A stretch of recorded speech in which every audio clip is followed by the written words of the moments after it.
নমস্কাৰ। আজি মোৰ মায়ে দুধ কচুৰ লগত মিছা মাছ বনাব। ইফালে আদা, নহৰু, পিঁয়াজ আৰু জলকীয়াৰ গুড়ি, নিমখ, হালধি, সৰিয়হ চব ৰেডি কৰি থোৱা আছে। এতিয়া চব দি আছে।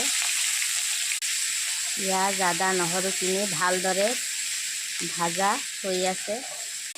এতিয়া কচু দি দিছে। এতিয়া মছলাখিনি দি দিছে। এতিয়া ঢাকি থৈ দিছে। এতিয়া মাছখিনি দেৱা হৈ গ'ল। এতিয়া সৰিয়হ দি দিব, গাখীৰ।